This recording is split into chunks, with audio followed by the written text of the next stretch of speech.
Boa noite, amigos do Curta Vídeo. Hoje eu tenho o prazer de receber aqui em nossos estúdios um ator que começou no teatro, passou por comerciais, vídeo de animação e até o cinema, tela grande, onde fez muito sucesso.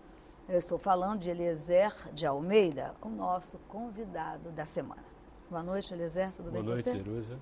Certinho, é um prazer ter você aqui com a gente. Para mim também.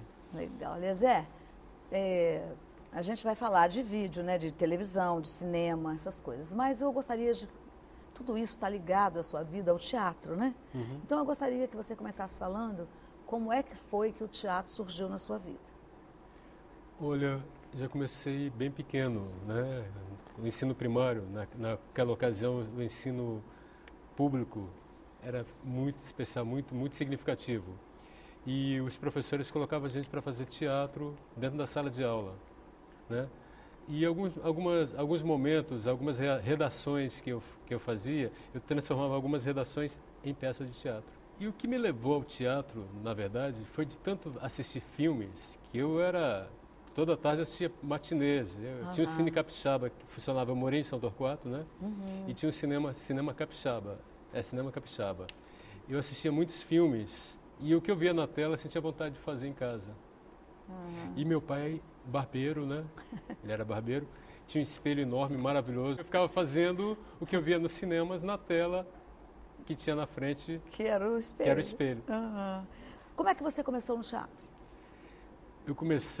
Eu vi um anúncio chamando para Teatro da Escave. O professor Lauro Góes estava vindo do Rio, o diretor Lauro Góes, né? E ia começar a montar uma peça Dom Juan de Molière. Ah, sim. Né? Uhum. Eu comecei a ensaiar Dom Juan de Molière, depois acabei fazendo um espetáculo infantil, que foi Que Peco Pois a Pá, do Pernambuco de Oliveira. Isso. Né? E daí veio a Gangue do Beijo, Messena Oliver. César Paiva me viu no espetáculo, me chamou, né, me convidou para poder ir até o espaço onde ele trabalha, né? E lá me apresentou um personagem chamado Corpo Santo. Nossa, para mim foi a maior vitória. De repente eu me torno o ator que vai interpretar o personagem que é o autor daquela obra Eu Sou Vida, Não Sou Morte. Eu fiz um happening. Foi esse espetáculo que te levou para a Suíça? Exatamente, foi esse personagem, o Corpo Santo, que percorreu o Nordeste do Brasil durante o período que a gente estava apresentando, né? Acho que foi no Teatro Castro Alves, no Salvador, né? A companhia suíça me viu e me convidou para jantar. Eu fui jantar com eles, né? Questão de cortesia. Sim. Aí surge o convite. Eu fiquei na Suíça italiana, então para mim ficar na Suíça italiana era muito próximo a tudo, porque eu tinha amigos na Alemanha, tinha amigos na Itália. Então, para mim, circular, eu conheci 3 países em um tempo curto, né? E eu trabalhei na Suíça, mas eu tinha acesso à Itália e à Alemanha. A gente tem que andar um pouquinho mais rápido, então vamos falar um pouquinho do Clau.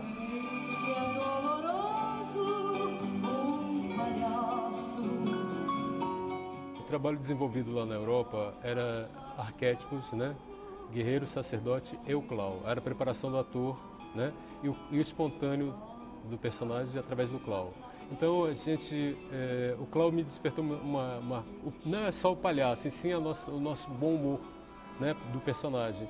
A questão da criatividade, a espontaneidade do personagem, que acabou assim fazendo com que eu levasse isso também para os outros personagens, ou seja, utilizo o Clau não só para fazer rir, mas também para fazer refletir e até mesmo emocionar, chorar.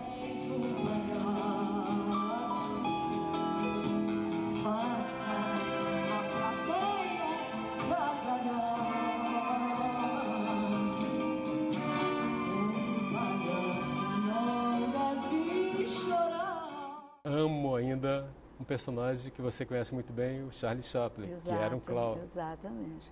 Pois é. Bom, aí você voltou para o Brasil e começou a fazer cinema. Me iniciei, na verdade, na novela Pantanal, da Rede Manchete. Então diz pra mim, Mineirinho, quantas cabeças de boi a gente tá levando? Mineirinho não, José Leôncio só. Tá bom, desculpa, mas quantas cabeças a gente tá levando? 3.200. Fora os bezerrinhos. Participei de uma novela na Globo, Mico Preto. Isso. Mico Preto. Aí vim para cá. Chegando aqui, um diretor do grupo da UFES me chamou para fazer a preparação dos atores para o videofilme Fuga de Canaã. Eu fui só para preparar os atores. De repente, não só preparei os atores, e também fui protagonista do filme Fuga de Canaã, interpretando Helmut Yankee, né? Que é uma história baseada no livro do Renato Pacheco. Aí vem o grande cinema, o cinemão, né? Que é o seu personagem Zequinha, do filme La Marca. La Marca.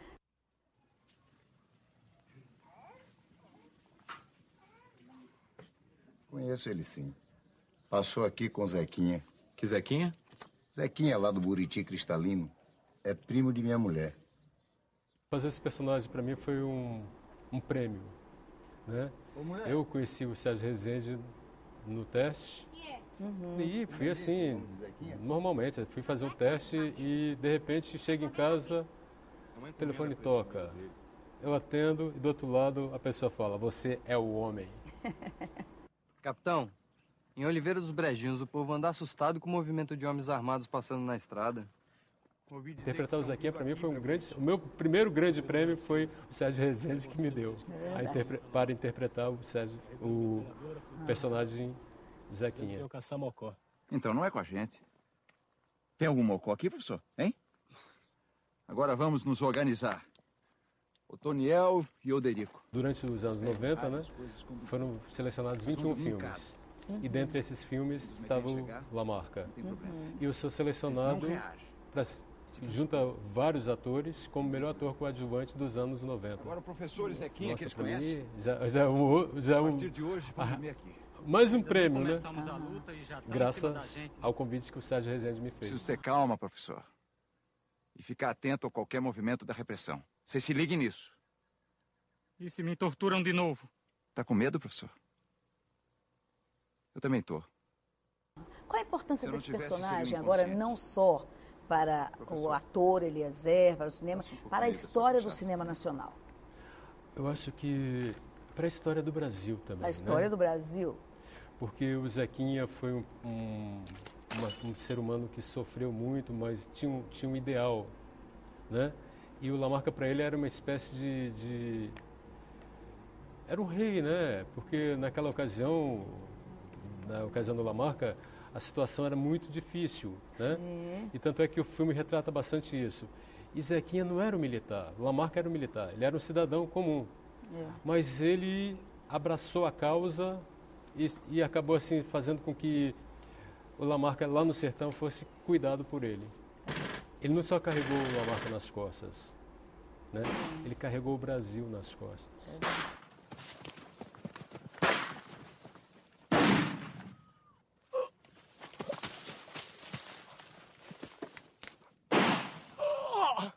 Viva a Revolução!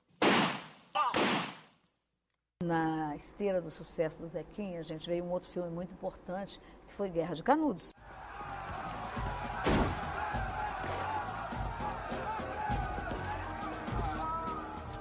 Pois é, olha que outro prêmio que eu recebo. Interpretar o Beatinho para mim foi também mais uma glória, porque eu estava contando para o Brasil a história dele que muitas pessoas desconheciam, né?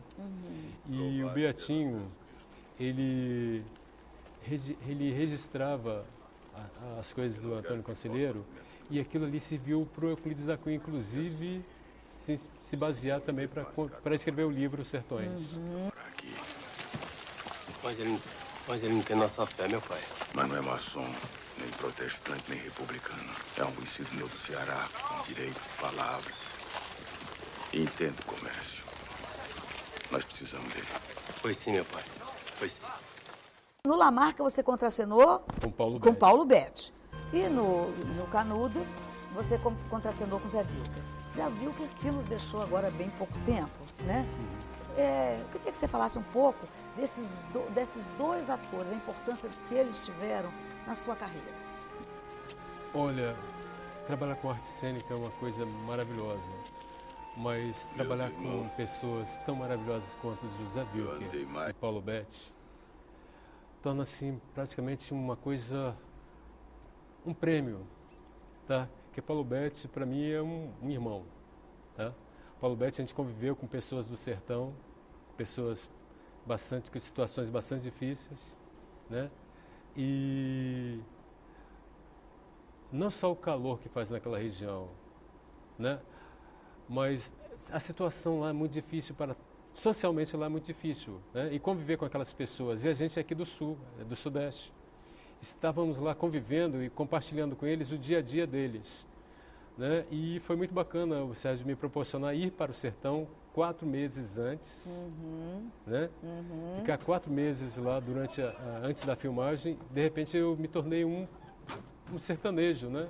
Para interpretar o Zequinha. Foi muito bacana isso, porque eu não estava fazendo de conta que era o Zequinha, que era um sertanejo. Eu estava vivendo como sertanejo. Isso acrescentou bastante na hora de interpretar o personagem. Carregando metralhadora, fuzil, o diabo. Dizendo que iam caçar Mocó. Então não é com a gente. Tem algum Mocó aqui, professor? Hein? Depois disso, gente, aí veio o sucesso, Eliezer ficou conhecido no Brasil, foi chamado para ir atuar numa novela de novo na Globo, e quando estava para ir para lá, sofreu um acidente. Exato. A gente não dá para falar aqui só dos momentos, né, fantásticos, tem que contar um pouco também do que aconteceu aí. O que foi esse acidente, o que foi para você, né, nesse momento, interrupção na sua carreira? Acho que a gente tem uma missão aqui na Terra, né, que a gente tem que cumprir. Acho que faz parte da minha missão passar por esse percalço, porque no momento que meu nome estava sendo falado no Brasil e fora do Brasil, fui indicado a prêmios no Canadá, inclusive, né, sou premiado de repente, né, aqui no Brasil, acontece esse acidente comigo, né, e eu fui para Sarah Kubitschek. E eu costumo falar que não existe acaso, né? Acho que isso tinha que acontecer na minha vida, porque acho que estava na história da minha vida passar por esse acidente. Eu não desejo a ninguém passar por esse percalço e por ter essa história para poder viver, porque não foi fácil, não. Muitos meses em coma. Foram 3 meses em coma, e quando eu acordei deficiente físico, né? E com a bacia, com problema na bacia. Andei com cadeira de rodas durante um tempo muito longo e, posteriormente, com bengala. Eu aprendi a usar bengala, aquilo que eu usava para interpretar o personagem de Charlie Chaplin, estava eu não só interpretando o personagem, mas interpretando a minha própria vida com a bengala.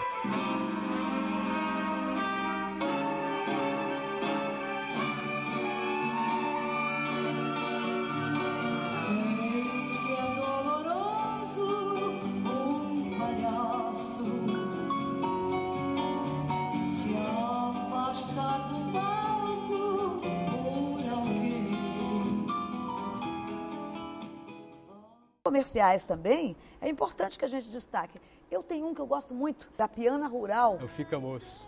Fica Moço, Fica né? Moço. Fica Moço. É a importância de fazer comercial também para você? Não, fazer comercial com um trabalho tão primoroso foi o Bauer que dirigiu, né? E com linguagem de cinema, que é uma coisa que eu gosto muito de fazer, foi uma coisa especial demais, porque eu estava não só fazendo mais um comercial, eu estava fazendo um filme publicitário. Fica moço, não vai. De repente, o que acontece, gente? Eu também sou premiado por causa de um comercial. Da Unimed. Mas não esse do Fica Moço, da Unimed, o outro comercial. Então, muito bacana, porque você faz aquilo que você gosta e você é premiado por estar fazendo aquilo que você gosta.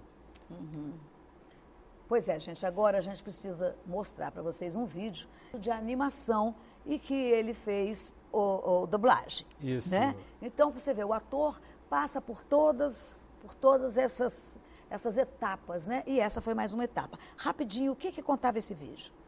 Essa Noite Tem Peleja foi inspirado na obra do Câmara Cascudo, feito pelo Darcy Alcântara e Volmir Alcântara. E fui convidado para fazer a locução e, nossa, e de repente, olha, passar por a experiência de interpretar o personagem do Câmara Cascudo foi uma coisa... Confiram vocês.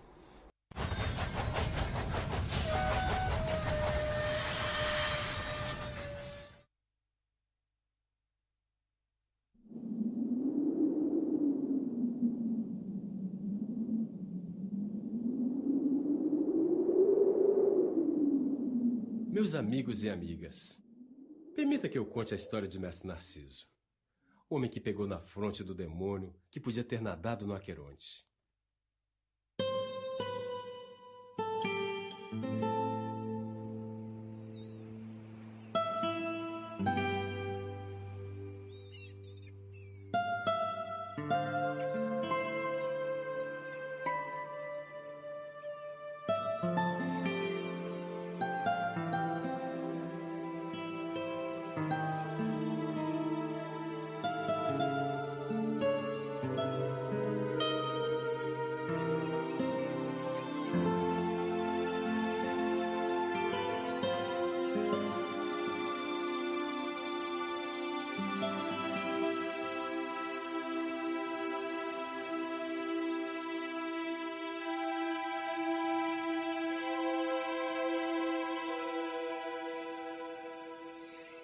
Mestre Narciso, pescador, fez em seu barco a peleja involuntária, é verdade, com o príncipe da torpeza, que apesar de maldito, do violão fazia proeza.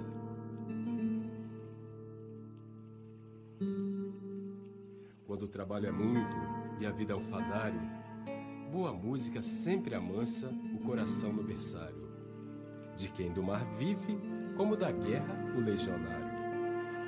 E é por isso que Narciso, homem bom e bem temente, não botou o cramulhão pra correr feito um demente.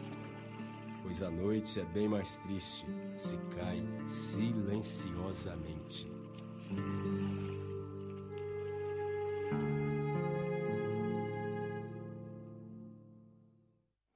4 da manhã, o céu cheio de estrela alva. Dá lugar àquele astro que das trevas sempre salva todo mundo e toda a gente. Luís, Pedro, José e Dalva.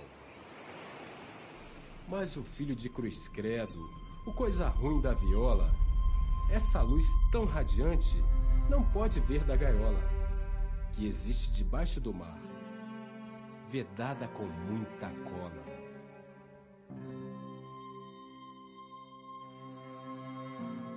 O tempo passado junto fez Narciso perceber uma coisa engraçada que quis logo entender. Era a viola do estranho que assim o fez proceder. Toda noite vendo aquilo só aumentava a vontade de compreender o mistério, mas era o medo da entidade que lhe calava sempre sua grande curiosidade.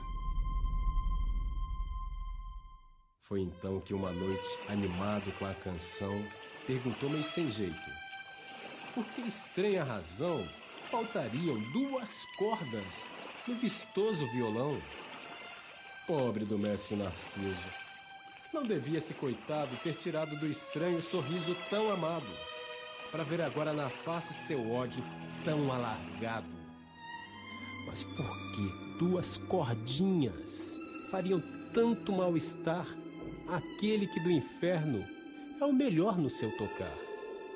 É o que pergunta Narciso, sem com a razão atinar.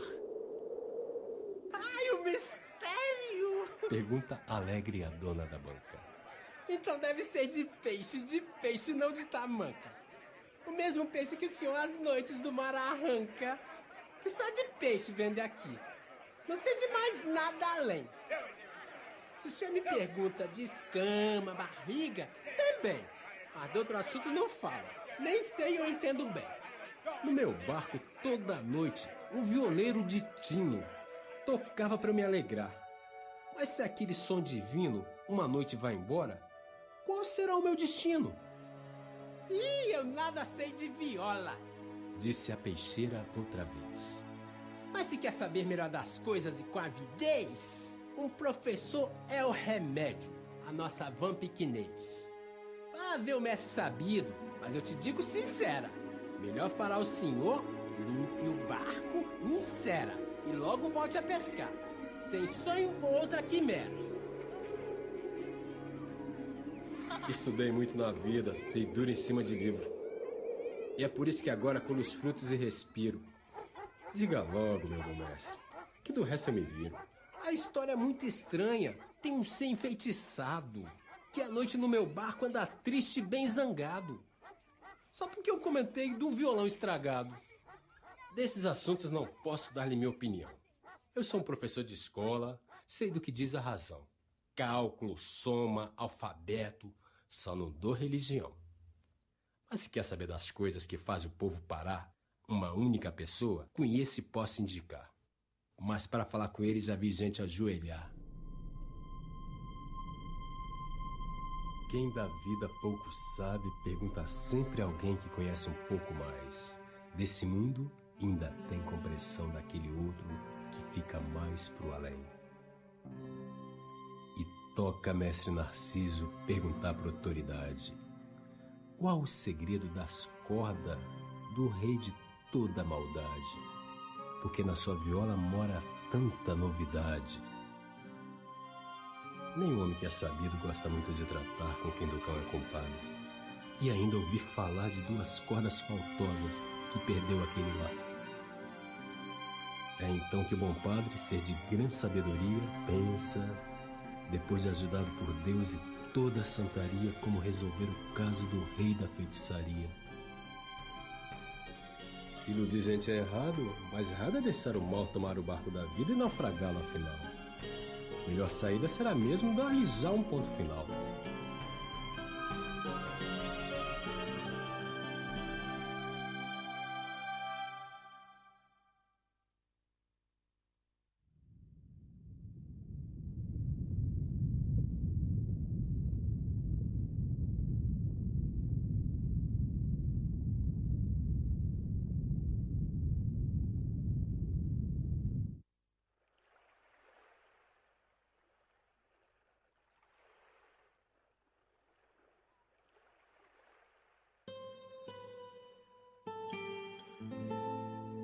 Começa mestre Narciso meio tímido, devagar. O senhor não se aveste se eu voltar a lhe falar da sua viola encantada, que muito alegra o mar. O que tem esse violão que o senhor sempre me amola, hein? Não lhe seria melhor tirá-lo já da cachola?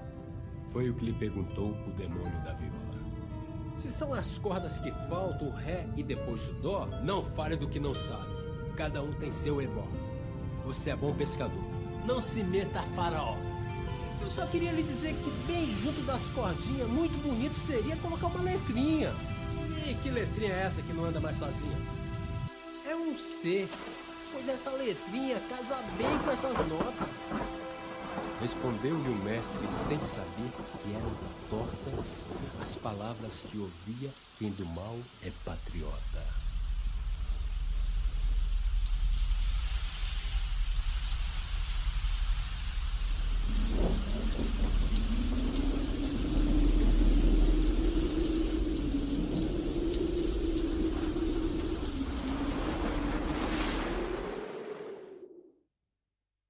Sei que ele não amava esse nome tão sagrado, mas uma coisa confesso. A amizade do encantado me trazia algum conforto naquele mar assombrado. Seu violão deixará várias saudades em mim, e sua presença nas horas mansas, e até de festim, tudo nele ajudava a esperar da noite o fim. Sua confiança e alegria bem fizeram o coração. Sentirei falta da companhia, que só amava escuridão, mas que ao tocar fazia rir Moisés e Abraão.